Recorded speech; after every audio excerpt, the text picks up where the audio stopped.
여러분들 올해는 특별히 이 코로나 속에서 맞는 사순절입니다. 오늘은 그 첫 번째 주일이지요. 그리스도인들에게 매우 중요한 사순절 기간입니다. 사순절 기간 동안에 주님이 겪으신 십자가의 고난을 기억하며 그동안 하나님 백성으로서 나는 어떻게 살아왔는지 자신의 신앙생활을 살펴보면서 회개할 것은 회개하고, 또 비록 그것이 큰 엄청난 일은 아닐지라도 한 가지라도 내가 변화되기 위해서 무엇을 절제할까 금욕의 훈련을 하면서 고난의 이 길에 함께 이렇게 참여한다면 분명히 영적 성숙과 믿음의 진보를 가져오게 될 것입니다. 현대인의 성경 에베소서 4장 13절에서는 그렇게 되면 우리가 다 하나님의 아들을 믿고 아는 일에 하나가 되고 성숙한 사람들이 되어 그리스도의 완전하신 충만한 데까지 이르게 될 것입니다 라고 이렇게 말씀해 주고 있습니다. 그렇습니다. 오늘날 모든 교회들도 또 모든 신자들의 이 목표도 하나님의 아들 예수 그리스도를 믿고 아는 일에 전체적으로 하나가 되어가고 또 성숙한 사람이 되어져서 그리스도의 그 완전하신 충만한 거룩함에 이르는 것이 우리 신앙생활의 목표입니다. 따라서 이 변화되어가는 신자가 되기 위해서는 우리의 믿음의 대상이신 하나님을 바르게 아는 것이 중요합니다. 하나님을 바르게 아는 것. 그런데 여러분들이 너무너무 잘 알다시피 대부분의 우리의 관계에서 보면 그 대부분의 문제들이 어디서부터 비롯되냐면 사소한 오해. 다 안다고 생각하지만 사소한 것 다 알지 못하기 때문에 오해에서 비롯될 때가 참 많습니다. 그 예로 저는 이렇게 부부나 가족들을 들고 싶어요. 부부가 한 20년 정도 살았다고 친다면 여러분들 다 나는 우리 남편에 대해서 아내에 대해서 너무너무 잘 안다라고 생각하고 있잖아요. 그런데 여러분들 사이가 좋아요? 많이 알면 그만큼 딱딱 아니까 딱딱 맞춰서 뭐 이렇게 부부 관계가 너무너무 갈수록 좋아져야 되잖아요. 자식도 마찬가지예요. 한 20년 정도 부모 밑에서 자라고 부모의 사랑을 받았다면 부모의 마음을 다 안다고들 생각하잖아요. 다 안다고 생각해요. 그런데 자식들이 부모 마음 알던가요? 알지 않아요. 불만이 있어요. 그리고 공허하게 느낄 때가 너무너무 많죠. 그것은 무슨 의미일까요? 왜 그럴까요? 그것은 일부분만 알고 있다는 증거가 아니겠어요? 다 아는 것으로 혼자서 착각하고 있기 때문이에요. 그래서 사소한 것도 오해를 해요. 다 알면 오해할 필요가 없는데 오해해요. 원치 않은 그래서 위기를 갖고 올 때가 너무나 많고 문제를 이렇게 가져올 때가 참 많습니다. 이처럼 신앙생활도 마찬가지입니다. 우리는 기도를 많이 하고 말씀을 많이 읽고 많이 보고 뭐 예배에 빠짐없이 예배 드리면 신앙생활을 정말 잘하고 하나님을 다 알고 있다고 이렇게 오해하고 있어요. 그런 신자들이 의외로 참 많습니다. 물론 이 일들은 신앙생활에 무척 중요하죠. 그런데 이보다도 더 중요한 것은 하나님을 바르게 아는 데서 우리의 삶의 질이 달라지고 우리의 신앙의 질이 달라져요. 정말 참 믿음인가 아닌가가 달라진다는 것이죠. 그래서 하나님을 아는 지식이 깊어져 가면 갈수록 비록 인생의 풍랑이 막 말도 못하게 배가 뒤집어질 것 같은 풍랑이 인다 할지라도 요동하지 않고 바른 믿음의 생활을 그래서 할 수 있는 거예요. 바르게 되어 있기 때문에. 그래서 저는 오늘 본문 말씀을 살펴볼 때에 정말 바른 삶으로 내 신앙은 이대로 괜찮은지, 정말 내가 바르고 살고 있나, 내 신앙생활이 지금 현재 이 상태가 정말 괜찮은 것인지 한번 살펴보기를 바라요. 그리고 하나님 마음을 한번 이렇게 헤아려 보는 시간이 되었으면 좋겠습니다. 그래서 바르게 정말 괜찮나?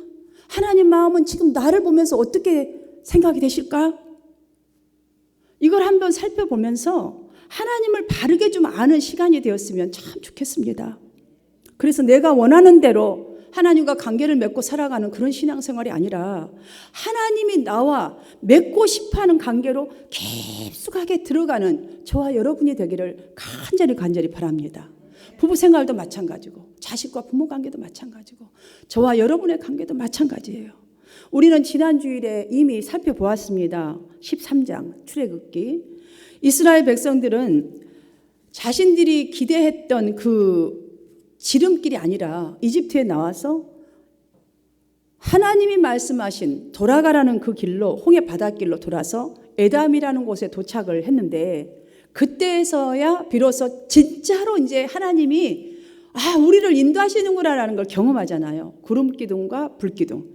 그래서 하나님이 앞에서 구름 기둥이 탁 가다가 스탑을 하면 본인들도 스탑을 하고 또 쫙 가면 같이 가고 이렇게 이게 신기한 경험을 했어요. 비록 그들은 돌아가기는 했지만 처음에는 불만은 했지만 가졌겠지만 더 이상 아마 불만 가지지 않았을 거예요. 불안하지도 않았을 거예요. 염려 없이 이제 행진만 하면 된다라는 평화로운 마음을 가지지 않았겠습니까?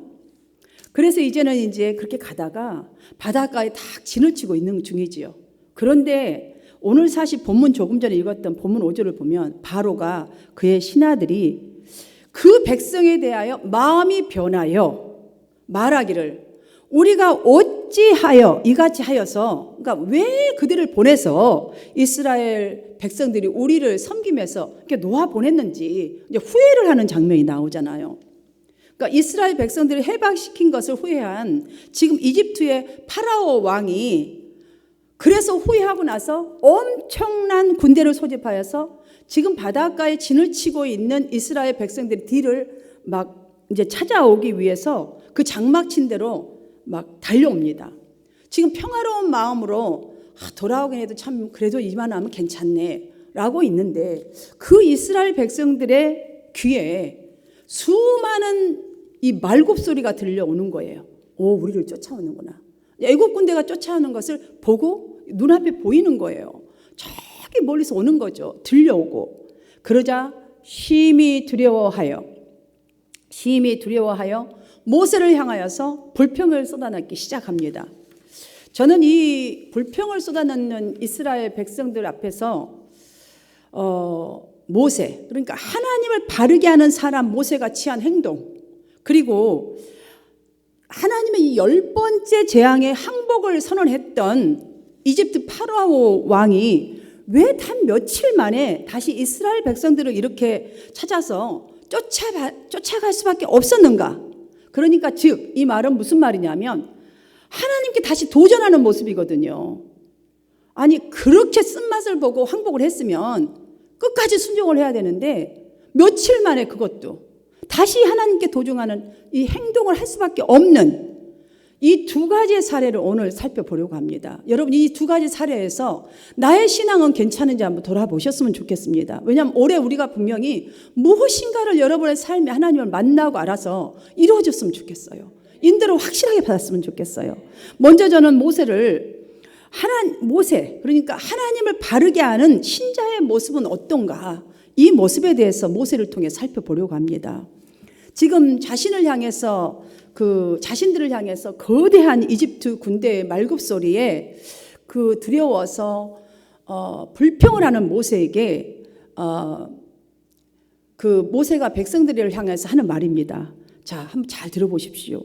가만히 이집트에서 노예로 살도록 왜 가만히 두지 우리를 이곳에서 구원해서 우리를 이 광야에서 죽게 하느냐, 이런 불평을 쏟아놓을 때 13절을 보시면 모세는 이렇게 말합니다. 너희는 두려워하지 말고 가만히 서서 오늘 너희를 위하여 행하시는 구원을 보라.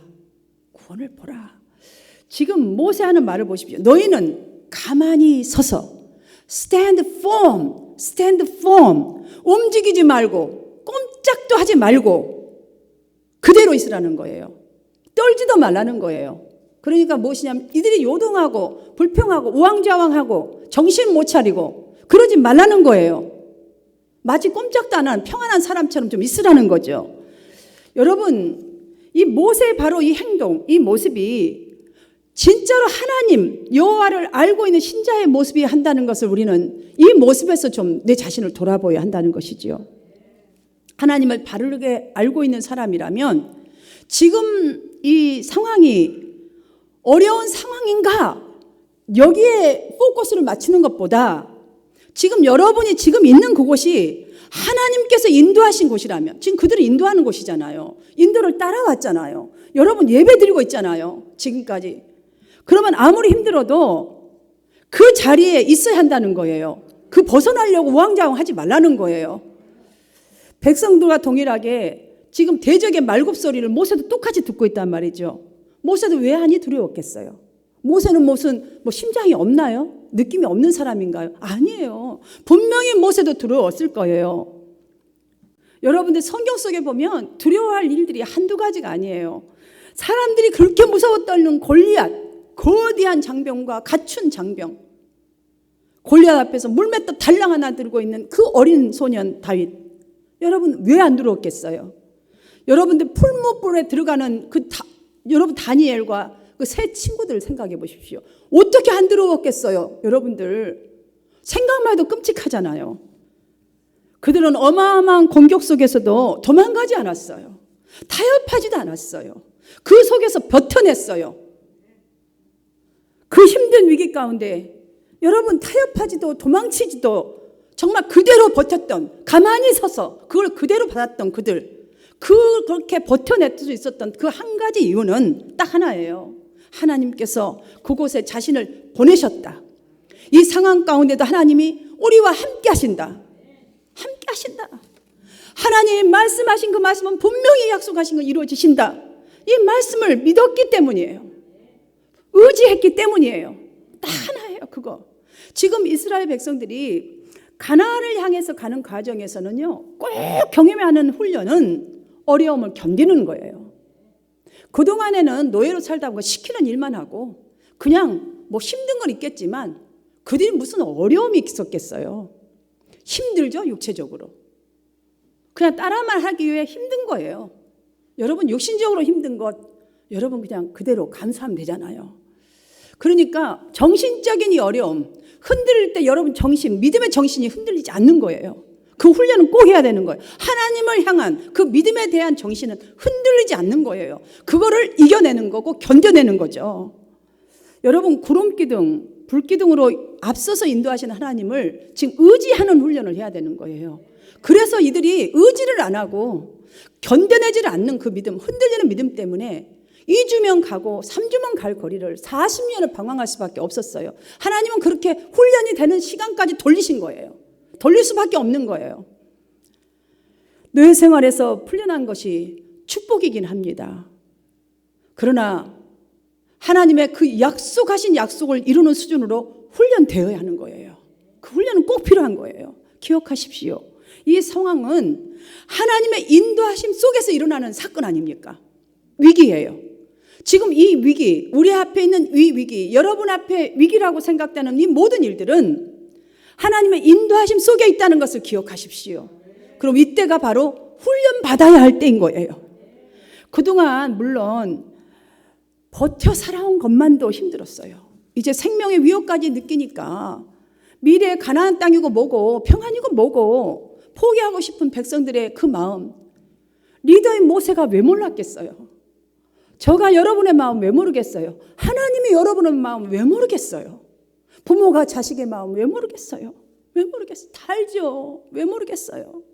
인간적으로야 절망이겠지만 그러나 구름기둥 불기둥으로 그 백성들 앞에서 인도하시고 함께 하시는 하나님을 알고 믿었기 때문에 가만히 서 있으라. Stand firm. 정말 정신적으로 아무리 지금 흔들리고 정말 우왕좌왕 할 수밖에 없는 두려움이 올지라도 정말 두려움이 없는 사람처럼 좀 견뎌내봐라. 우리 대신 싸우시는 하나님을 바라보고 담대하라고 지금 선포하고 있는 것입니다. 우리가 어떤 상황에서도 잊지 말아야 할 것은 이스라엘 백성들의 이 출애굽은요, 여러분 인간의 계획에서 출발한 것이 아니에요. 여러분이 구원받은 것, 저와 여러분이 구원받고 신앙생활 출발한 것은 저와 여러분의 뜻이 아니에요. 여러분이 이 자리에 있고 이 직분에 있는 것 여러분의 뜻이 아니에요. 하나님으로부터 출발된 거예요. 하나님의 완벽한 계획과 약속 안에서 하나님으로부터 출발한 거예요. 하나님이 시작하신 일이란 말이죠. 여러분, 모든 일이 그렇습니다. 모든 일이. 물론 뒤에서 달려오는 애국군대 현실이에요. 무서워요. 정말 최악의 상황이에요. 하지만 이때에 믿음이 흐트러지면 안 되기 때문에 견뎌내라. 스탠드 폼. 정말 움직이지 말고 하나님을 바라보라는 거예요. 지금 너희들 조금 전까지 불기둥과 구름기도 인도하신 하나님, 그 시선을 놓아버리지 말고, 놓아버리면 흔들린다는 거예요. 놓지 말고, 사랑하는 성도 여러분, 모세처럼 이 사순절 기간 동안이라도 부탁입니다. 권면합니다. 여러분이 직접 해야 하는 스탠드 폼, 정말 영적으로 흔들지 말아도 믿음이 흔들린 그것에는 여러분 최선을 다하십시오. 한번 돌입해 보십시오. 열심히 하십시오. 그러나 하나님께서 하셔야 될 일이라면 여러분 최악의 상황일지라도 여러분 두려워하지 마세요. 두려워하지 마십시오. 여러분을 대신하여 싸우시는 하나님을 신뢰하는 훈련을, 그 하나님의 일하심을 바라보는 훈련을 이 사순절 기간 꼭 하시기를 주님의 이름으로 축원합니다. 로마서 8장 31절과 32절에 보면 그런즉 이 일에 대하여 우리가 무슨 말하리요? 만일 하나님이 우리를 위하시면 누가 우리를 대적하리요? 자기 아들을 아끼지 아니하시고 우리 모든 사람을 위하여 내어주시니가 어찌 그 아들과 함께 모든 것을 너희에게 주시지 아니하겠느냐? 여러분, 이뿐 아니에요. 37절을 보시면 그러나 이 모든 일에 우리를 사랑하시는 이로 말미암아 우리가 넉넉히 이기느니라. 아멘. 결론은요, 여러분 이미 정해져 있음을 잊지 마시기를 축원합니다. 저는 다음으로 이집트 파라오 왕의 이 모습, 도전하는 모습을 살펴보려고 합니다. 며칠 전에 하나님께 항복한 사람입니다. 항복을 완벽하게 두 팔 다 올려버리고 선언한 사람이에요.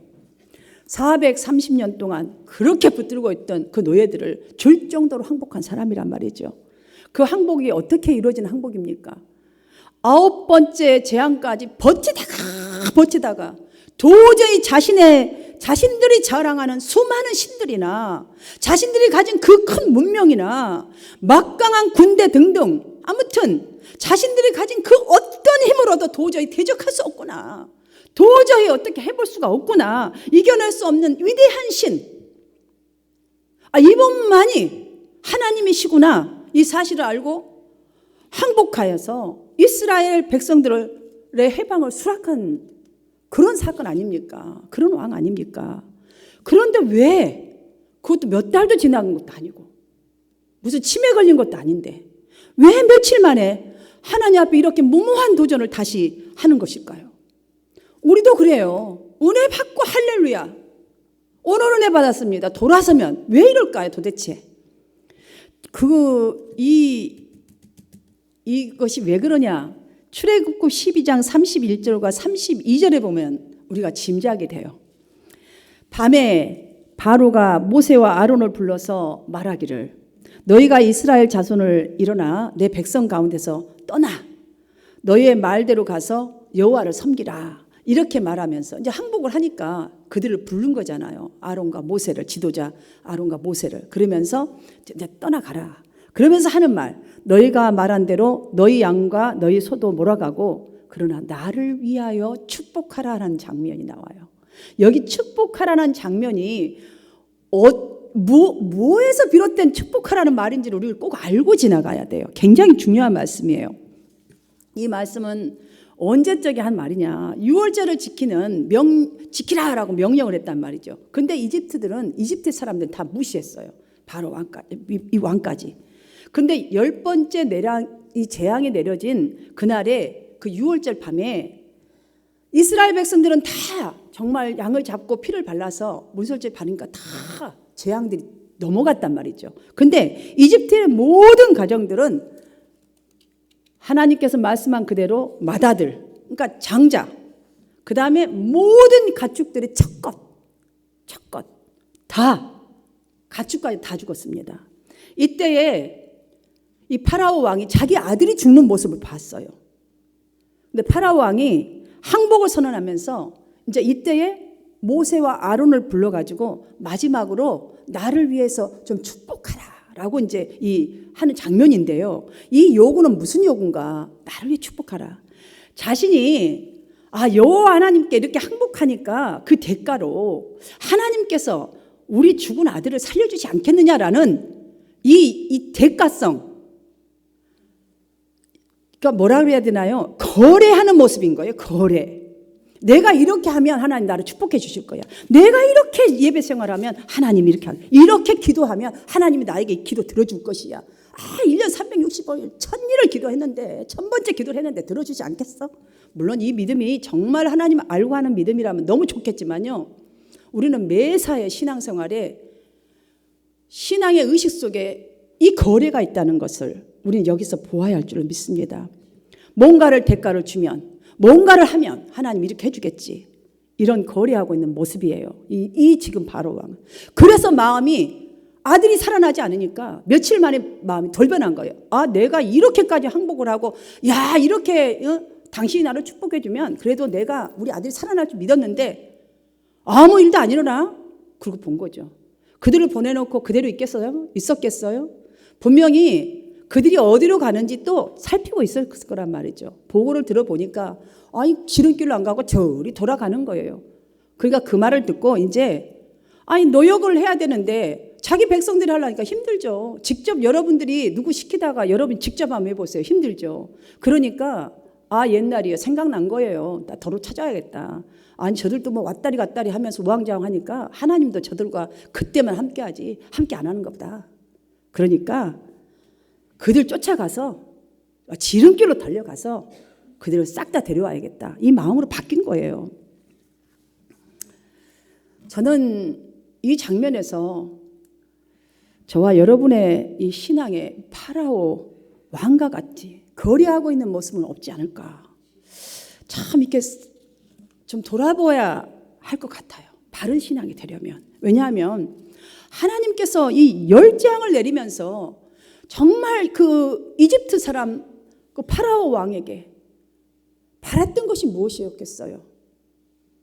그들이 하나님을 인정하고 하나님 앞에 순종하는 거 아니겠습니까? 간단하게 말하면 비록 그들이 열재앙을 내리기까지 수많은 시간이 흘렀을지라도 그래도 뒤늦게라도 정말 내가 의지했던 그 고집이었던 아직과 고집, 그 모든 것들이 헛된 것임을 좀 인정하고 여호와 하나님만이 내가 의지할 뿐이라는 것을 바르게 알고 철저하게 순종했더라면 분명히 이전에 이뤘던 모든 것들이 뭐 많았겠죠. 다 죽고 뭐 했으니까. 그러나 이후에는 더 많이 얻고 부유한 삶으로 인도하고 싶은 하나님의 계획이 아니었겠습니까? 이게 하나님이 그들에게 재앙을 내리신 이유예요. 지금 이 땅 가운데 내는 재앙이 바로 그거예요. 지금보다 더 하나님을 의지하고 더 순종할 때에 하나님이 누구신가를 보여주고 싶은, 더 부흥되고 멋진 이 땅을 만드는 하나님 나라와 의가 왕성되어지는 그런 땅이 되기를 바라는 게 지금 이 땅 가운데 내려진 코로나 바이러스가 아닌가 싶습니다. 그런데 여러분, 정말 우리는 이런 게 없냐는 거예요. 나에게는 없냐는 거예요. 꺾이지 않는 것들 너무나 많아요. 부부관계도, 자식과 부모관계도, 하나님과 내 관계도. 다른 것은 다 몰라도 이것만큼 나는 절대로 자존심이 허락하지 않아. 너무 많아요. 우리는 그것뿐만 아니에요. 거래하는 것도 너무 많아요. 올해는 성경 일독한다. 여러분 일독, 삼독 하신 분들도 계셔요. 물론 너무 좋아요. 나는 하루도 빠짐없이 기도할 거야. 너무너무 기도 열심히 해요. 너무너무 훌륭해요. 하나님 주의 성수 잘할 테니까, 순종할 테니까 내가 정말 봉사할 거예요. 가슴 태우면서 여러분 막 이렇게 기도하고 신앙생활하고 여러분 헌신하잖아요. 그러면서 여기까지 다 좋은데 그 뒤에 바보 같은 모습, 이렇게 하면 하나님이 올해는 나에게 축복을 주셔야 되지 않겠냐는 거, 이거. 여러분 우리 신앙 안에 자리하고 있지는 않은지 정말 점검해 보아야 돼요. 내가 당신한테 이렇게 했으면 당신도 나한테 이 정도는 해줘야 되지 않아? 이래서 맨날 어긋떨어지는 거예요. 어긋떨어져요. 왜냐하면 여러분, 이것은 하나님을 바르게 알고 있는 게 아니에요. 여러분이 남편, 아내 바르게 알고 있는 거 아니에요. 착각하고 있는 거예요. 착각하고 있는 거예요. 불신앙인 거예요. 참 믿음 아니에요. 여러분 정말로 믿는다면 여러분 내일을 더 소망해야 되잖아요. 남편에게도 아내에게도. 근데 우리는 내일의 소망을 거둬들여 버려요. 내가 아예 그냥 딱 결론을 내려버리죠. 그래서 자신이 바라고 원하는 일이 성취되지 않자 파브로 왕은 항복의 마음을 바꾼 거죠. 그래? 그렇다면 내가 다시 쫓아가야지. 아주 고쳐버려야지 이것을. 내가 어떤 사람이란 걸. 우리 군대가 어떤 군대라는 걸. 여러분, 우리 이 모습 너무 많잖아요. 그런데 여러분들 그 결과를 기억하십시오. 그 쫓은 결과가 무엇이었습니까? 뒤를 쫓는 사람도 말병들도 다 군병들도 다 홍해바다에 수장되어서 망하게 되어버렸어요. 지만 망하면 되지 다른 사람까지 다 망하겠단 말이죠. 사랑하는 여러분, 우리가 구원받고 신앙생활을 한 지 수년이 되었는데 예수 믿기 전에 그 행위들 참 버리기 어려워요. 예수 믿기 전에 성격, 고집, 생각 불쑥불쑥 정말 튀어나와요. 아직도 타협하고 그 성격하고 타협하고 정말 아직도 세상에 살았던 그 거래 신앙 정말 그거 그대로 신앙에 적용해서 거래하고 그 은혜 위에다 딱 그냥 포개 두고 거래를 하는 거예요. 이렇게 신앙생활 여러분 하면 영적 체질이 바뀌는 경험 할 수가 없어요. 삶의 질이 바꿔질 수가 없습니다. 불기둥, 구름기둥으로 인도하시는 하나님 매일매일 우리가 기도하면서 신앙생활에서 많이 느끼죠. 그런데 그 은혜 자유롭게 누리지 못할 뿐만 아니라 여러분 그 은혜에 대해서 올바로 반응한 체질로는 절대로 바뀌지 않아요.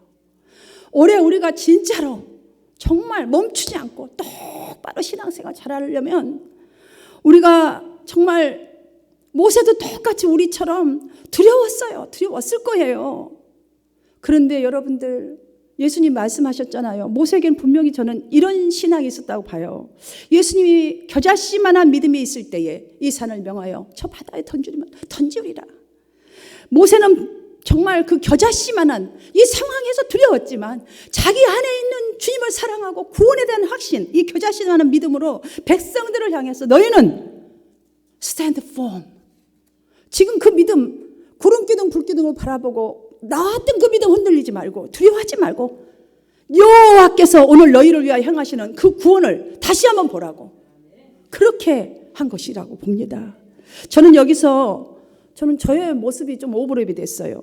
저도요, 여러분들 이렇게 고통스러운 처지 있을 때 뭐 그것이 어떤 일이든 간에 무엇이든지 간에 정말 아프고 힘들어요. 두려워요. 저도 너무너무 두려워요. 두렵고 힘듭니다. 저러다 넘어져서 신앙생활을 못해버리면 어떡할까. 저러다가 정말 그동안에 잘 왔는데 어떡할까 두렵습니다. 그러나 그 두려움에 가려져 있는 그 안에 있는 겨자씨 하나만한 하나님을 향한 그 믿음, 그것을 들어서 여러분을 향해서 저는 그래서 외치는 거예요. 우리를 향해 행하실 그 하나님을 바라보자고. 그것밖에 없어요. 제가 여러분에 줄 수 있는 거 이거 하나밖에 없어요. 스탠드 폼. 흔들리지 말고 여러분의 믿음 그대로 고정시키고 여러분이 아는 그대로 고정시키지 말고 하나님 앞에 좀 내려놓고 하나님을 의지하라고 말하고 싶습니다. 그렇게 외치는 거예요. 성도 여러분, 우리는 하나님을 다 알지 못합니다. 평생 살아가도. 그러나 모세처럼 하나님의 말씀에 의지하여서 21절을 보십시오. 모세가 바다 위로 손을 내밀면서 여호와께서 큰 돌풍이 밤새도록 바닷물을 물러가게 하시니 자, 그 믿음으로 말씀하신 그대로 너 내밀으라 하면 내미는 거예요. 그냥 그랬더니 어떻게 해요? 정말 큰 동풍이 밤새도록 바닷물을 막 흐트러지게 하는 거예요. 그래서 물이 갈라져서 정말 바다가 마른 땅이 됐겠어요? 물만 없어졌지 질퍽질퍽했겠죠. 그러나 걸어가는 데는 지장이 없잖아요.